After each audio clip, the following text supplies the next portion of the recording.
Samantala, Adopt a Creek Project planong ipatupad ng Calasiao LGU matapos ang paglilinis sa Parungking River.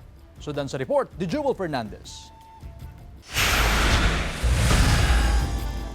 Ikinatuwa ng mga residenteng nakatira malapit sa Parungking River sa Calasiao, Pangasinan ang pagtatapos ng rehabilitasyon ng ilog. Umaasa ang mga residente na maibsan na ang baha sa kanilang lugar, lalo na pagsapit ng tag-ulan. Maganda para hindi na tayo mabaha.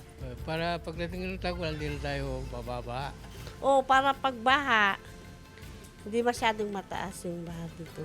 Matapos ang paglilinis ng Parungking River, nakatakda naman ngayon na ilunsad ng lokal na pamahalaan ang Adopt a Creek Project. Pininpoint po natin yung mga waterways, yung mga creeks po natin. Alam naman po natin, natabunan na po yung mga ibang creeks. We are planning to open for private sectors, non-government organizations, na mag-adopt a creek tayo. Wherein pwede po nilang hakutin yung mga panambak doon para at least when the time comes, rainy season na po, sana po mabilis na po ang agos ng tubig po. Sa pamamagitan nito, matitiyak na malinis ang daluyan ng tubig sa bawat lugar. Kasama si Daryl Peralta, Jewel Fernandez, One North Central Luzon.